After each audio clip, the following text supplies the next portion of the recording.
Welcome back to Cross-Cultural Communication and Management. This is Topic 3 of the lecture on nonverbal communication.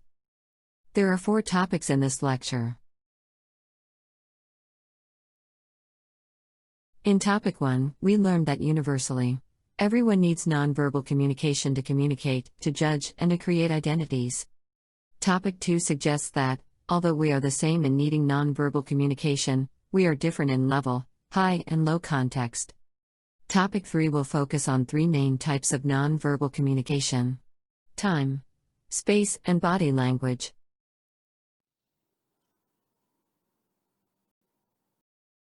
Here is our recap. Nonverbal communication is part of the outward expression. It is important for all human beings, because nonverbal cues are the most basic way of having contact with others. We judge others, mostly by the way this person dresses, talks, or moves. We discriminate automatically and quickly. Nonverbal communication is also the means for us to create our identities. Some cultures, an individual may rely more or less on nonverbal communication, being high or low context dependent. To be someone with a multicultural mind is to be able to switch between these effectively. This is a slide from the previous topic, showing how complicated it can be to detect the true meaning of a simple phrase such as, "Very interesting." It could mean, "I don't like it," in high context dependence. And it could mean, "I'm impressed," in low context dependence. To get the true meaning, we may want to be high context and look at many nonverbal cues such as body language, tone of voice, place of action, timing, and all the experience as well as expectation in the past, present, and future. Studies in nonverbal communication often group these nonverbal elements into 3 main categories: time, space, and body language. We will address each of them in this topic.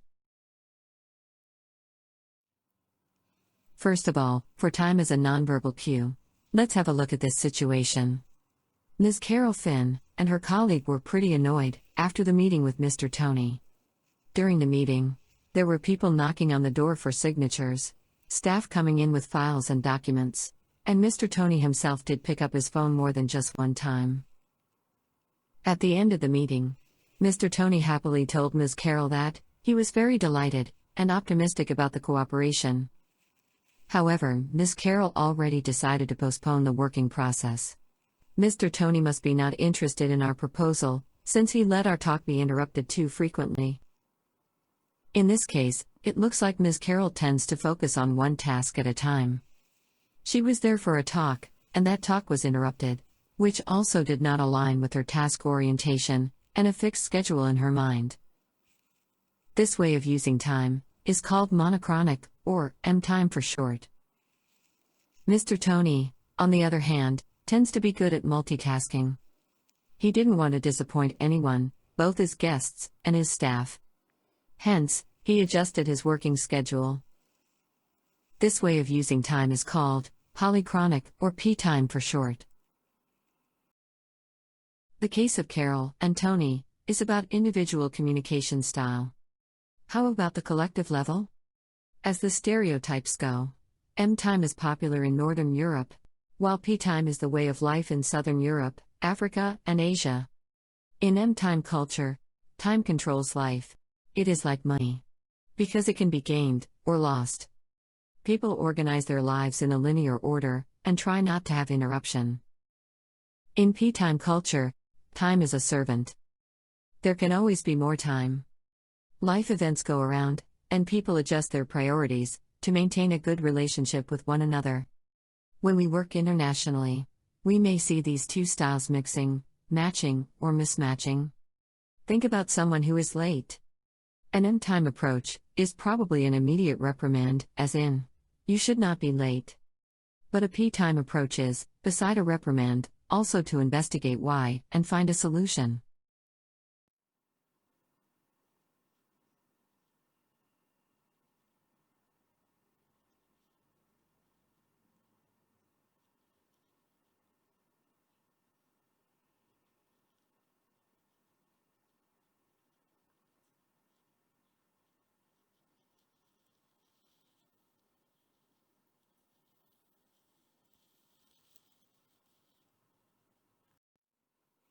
The second category of nonverbal cues is space.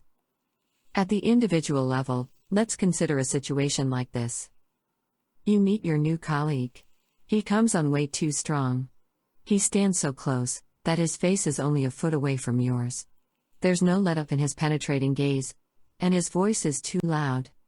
You shudder at the feel of his hand on your arm. He is like a pushy rug merchant. The situation, if looked from the view of the other person, would probably be like this. He sees you as devious and aloof because you avert your eyes and cover up your natural body scent. Despite his overtures of friendship, you coldly back away and hold him at an arm's length. This is an obvious example of two people having very different ideas of how big, or small, a personal space should be. Should it be an arm's length, or should it be closer, to show you are passionate and interested in the conversation? We perceive space differently. The personal space for this person can be intimate space for another. The nonverbal cues of space come in different forms. Distance, as we see in the previous example, is a very important cue for us to judge others. If we follow stereotype, then those from Latin America, Southern Europe, and the Middle East tend to be physically close with their conversation counterparts. And sometimes the stereotype is correct. Here is the picture I took of two opposition soldiers in Yemen during the Arab Spring. This is a culture where men are frequently seen holding hands and displaying the intimacy of brotherhood in public. Seating is also another important nonverbal cue to signal power and relationship. In this famous incident, the Turkish ambassador in Tel Aviv is in a meeting with Israeli officials. He claimed that this was a not-so-subtle humiliation via nonverbal communication cues. The ambassador sat on sofa, much lower than the chairs of the officials. Israel later issued a formal apology. Space also covers surrounding, which is basically everything you can see in any environment. Here is a case of how the Hong Kong Disneyland was redesigned after consulting a feng shui master. The gate, the hotel, and the main walkway were shifted a little bit. According to these ancient practices, these nonverbal cues in the surrounding can influence your emotion and state of mind. We can try a simple feng shui rule by sitting in a shared office with our back against the door. While working, we can notice some uneasy feeling because we don't know when the door is open and who is doing it. If we don't, it means these emotions may go unconsciously, and thus, they may influence us unconsciously. Remember the emotion tags? We may dislike working in that office without knowing why. And to justify that unconscious emotion, we may come up with a reason why we don't like the office that is totally unrelated. For example, because it has no bathroom.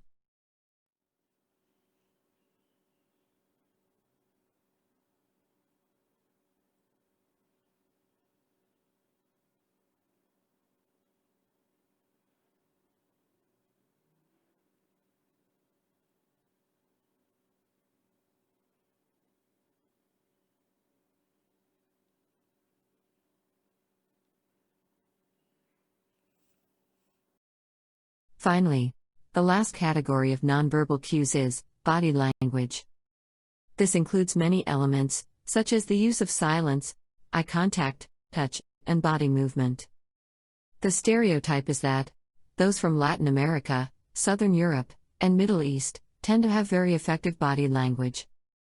They talk with direct eye contact, touch, and hand movement.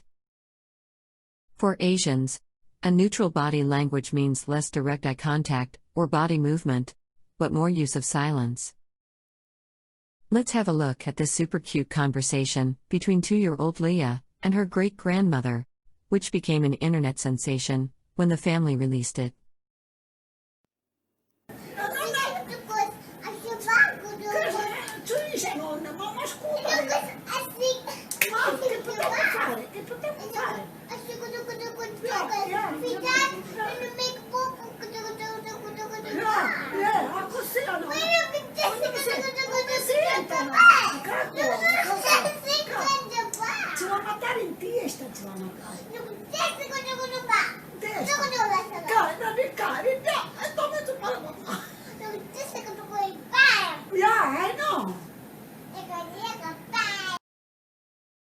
have seen some effective body language in everyday communication between a woman and a toddler. Body language is extremely important in cultural rituals as well, especially when you shake hand, host a meeting, show empathy, or do a presentation. Whatever you do, we'll leave an emotion tag in the audience, which will act as a guidance for their future decisions. A very good example of how body language can create emotion tags is the haka dance, known as the war cry or triumph of life, from the Maoris in New Zealand. Modern haka is used to welcome guests, pay tribute, or create bonding. Here is a wedding haka. Watch and listen to how your body reacts to these nonverbal cues.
Finally, let's have a look at how people in international contexts navigate and negotiate body language with their cultural competence. In this picture, the US President Bush was seen holding hand and having an effective communication style with the King of Saudi Arabia. He is probably adapting to gain trust and build relationship. In this picture, he is kissing the king, also a nonverbal act that is not a common greeting between men in the US, but he adapting to the culture of the king. If you look at the person next to him, the Secretary of State, Ms. Rice, without a hijab, a body language that goes against the cultural rule in Saudi. The bottom line is, cultural intelligence is not only about adapting, being the product of a culture. It is also about negotiating and making new rules, creating new cultural elements, and being the producer of culture.